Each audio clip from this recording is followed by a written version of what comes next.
I'm going over just a little bit briefly over the state of New Hampshire and its upcoming primary, state primary on September 10th. And I wanted to go over this quickly because obviously in this election cycle, the presidential race gets a ton of attention and a lot of the state elections don't get too much coverage and attention. And I want to do one for the upcoming primary in New Hampshire because I actually think it's a lot more interesting and competitive than even I and many others initially thought. So first things first, the primary is on this upcoming Tuesday, September 10th, and it will be deciding the governor's race and 2 House congressional districts, as well as a bunch of other local elections as well. But I'll just be focusing on the governor's race and the 2 House elections at this time. There is no Senate race in New Hampshire this election cycle. There was a Senate race 2 years ago, and there will be a Senate election 2 years from now, where it will be Jeanne Shaheen, the incumbent Democratic senator. That will be her race up in 2026.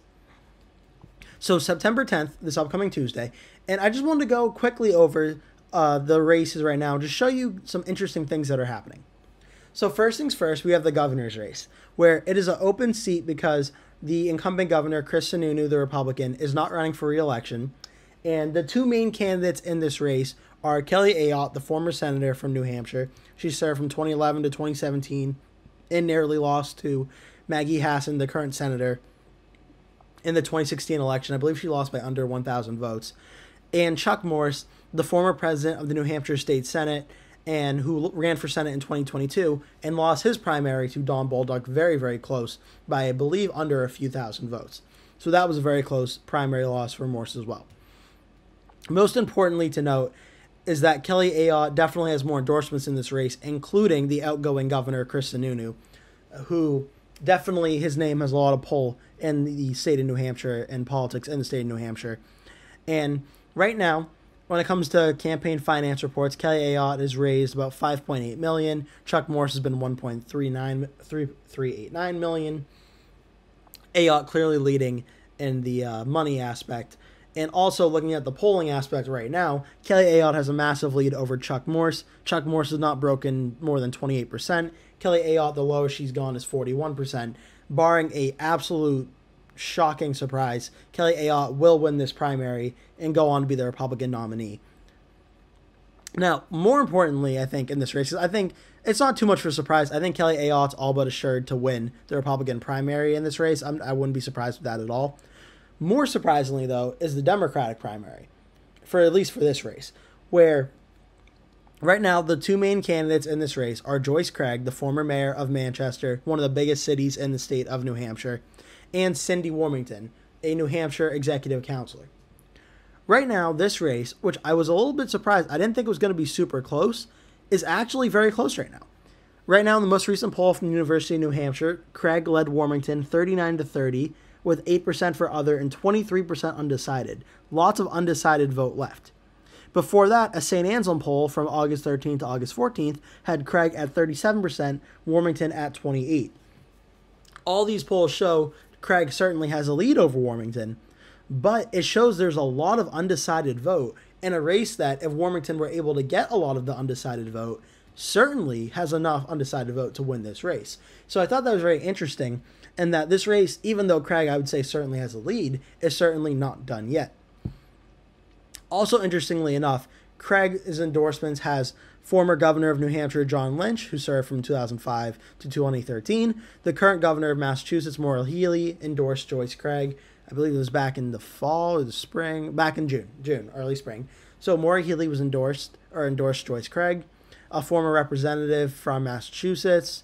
See any other notable names here. Colin Van Ostrin, who's actually running for Congress and a race I'm going to talk about in about a few minutes, has endorsed Joyce Craig. Kevin Kavanaugh, who was a former state executive counselor, endorsed her as well. That's pretty much it for all the notable ones for Joyce Craig. Definitely in New Hampshire politics, some pretty big names. Cindy Warmington, however, she has Howard Dean, the former governor of Vermont. If that name sounds familiar to you, that was the guy who was running for White House, who had the infamous clip where he said he was going to take back the White House and then made like that scream. He went, "Ha!" Like that guy. If you keep up with politics a lot and elections a lot, or have taken any election classes, you probably know what I'm talking about.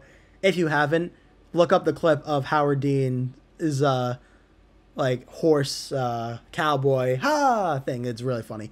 Also, Carol Shea Porter, the former representative from New Hampshire's 1st District, served a bunch of times. It's a very interesting race, actually, how that went back and forth between her and the Republican multiple years. But she has her. That's pretty much the biggest endorsement that Warmington has, is Dean and her. But Craig is certainly winning on the endorsements. The money is actually relatively pretty close. Craig's outspending Warmington and Race by $600,000 or so, but certainly is very close. A race to keep an eye out for. One where I think Craig is favored to win, but Warmington certainly has enough of undecided voters to make up that margin and win, but definitely want to keep an eye out for. For the general election itself, this is, I think, the closest governor's map governor's race in the entire country for this cycle. And if you saw my governor's prediction yesterday, you'll know that I already said that in that video, but this will be the closest governor's race. There's only been a few polls conducted from last year, so there hasn't been much updated polling. In those polls, Kelly Ayotte was up by 9 points over Joyce Craig and 3 points in the most recent one by Emerson back in November. And for Warmington, Ayotte was up by, about 7 points. And then I think by about 13 points the one before that. So we really don't have much relevant polling to go off of other than saying this race is a toss-up. I do think Ayotte is favored to win this race right now. Probably 5 to 6, 7 percentage points is where I would put it at this time. But definitely an interesting one to keep an eye out for. Next, we're going to go to the 1st Congressional District, where Democratic incumbent Chris Pappas is running for re-election. He'll win the primary with no problem and go on to the general election. Where I'm interested, particularly in this race, is the Republican primary. The reason I'm most interested in this one is this is completely like a wide open race where none of the candidates running are currently very well known. The leading candidate, Russell Prescott, ran in 2022, finished, I believe, in 4th or 5th place in this primary, and he's leading with 19% of the vote. Joseph Lavasser is in 2nd place with 10%. Holly Novatsky and Chris Bright are both tied for 3rd at 4% of the vote, with over 60% of the vote undecided at this time in the most recent UNH poll. St. Anselm has Joseph Lavasser at 15% leading the race. Russell Prescott has 10% in 2nd place. Holly Novatsky has 9%. Chris Bright has 5%. So that's actually, St. Anselm has Lavasser leading and not Prescott. That's interesting, with 59% undecided. Both polls agree there's a ton of undecided support. No clear leading candidate at this time. So this is something very interesting to me to keep an eye out for. When it comes to endorsements, only Holly, I hope I'm saying this name correctly, Holly Novaletsky, I believe is how you pronounce it, and Russell Prescott have endorsements in this race. The Associated Builders and Contractors endorsed Novaletsky, and Russell Prescott has the endorsement of some state senators and former state reps and log cabin Republicans PAC. Also interesting to note that pretty much all of the major candidates except for Prescott in the race in 2022 did not run for this race. Tim Baxter, the former representative, state rep, did not run. Caroline Leavitt is working obviously the press secretary for the Donald Trump for president campaign, so obviously she's not running for this race. So it's just very interesting. I want to point this one out because this primary is wide open and something I thought would be very interesting to take a look at. For the general election itself, I fully expect Chris Pappas to win this race. I don't think there's really too much of a contention here, where I think Pappas will probably win, and somewhere definitely over 5 points, probably win like 7 or 8%, maybe 9 or 10% of an election margin. It was a blowout versus Leavitt last time, about 8 to 9 percentage points. I don't really see why Pappas would have any trouble doing that again in this election. By far, in my view, the most competitive race right now is the Democratic primary in the 2nd Congressional District. The current representative, Annie Custer, who's represented this district for a long time now, is retiring and not running for re-election. She has endorsed Colin Van Osteren, who used to be her campaign manager, I believe, actually, when she ran the first time. He is now running for this district up against Maggie Goodlander, a former U.S. Deputy Assistant Attorney General from 2021 to 2024. And this race is very, very interesting because this is one that has gotten very close and apparently, according to the words of the former governor of New Hampshire, very nasty and competitive basically overnight. And there's dueling endorsements kind of in this race. First, looking at Maggie Goodlander, who has Hillary Clinton endorsing her, the Keene Sentinel, Emily's List, one of those powerful Democratic-aligned PACs out there supporting women candidates. Colin Van Osteren has Annie Custer and Governor John Lynch, the former governor of New Hampshire. Except he actually doesn't anymore. Because there was an article that came out a few days ago where the former governor has withdrawn his endorsement of Colin Van Ostren because of how, to use his words, the campaign itself, he does not respect the campaign that Van Ostren has been running, saying it's one of the nastiest he's seen in his 50 years of being involved in elections here in New Hampshire. So actually, John Lynch has now endorsed Maggie Goodlander.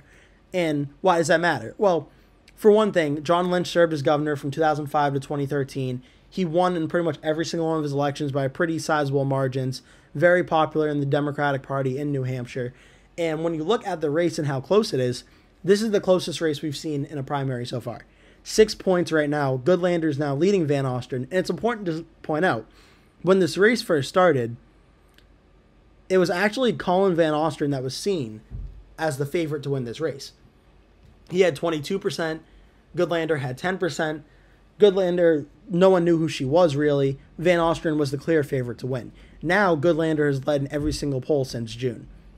And it's not by massive numbers. It's about a 8-point lead, 6-point lead here, 10-point lead before that, 10-point lead before that. Maggie Goodlander certainly seems to have a lead right now, despite the fact that Colin Van Ostren has the endorsement of the current representative of this district. So that was very, very interesting. It looks like Goodlander is probably narrowly favored to win right now, but like the other races, there's a lot of undecided vote left, where this race could really go either way. This primary race between Goodlander and Van Ostren is the one I'm personally most fascinated in. And next, in the Republican primary, there are a bunch of candidates running. The only two leading notable candidates right now are Lily Tang Williams, who ran for the race 2 years ago in 2022, and Vikram Manchuramani, who ran for Senate in 2022 in New Hampshire. These two are considered to be the main candidates in this race.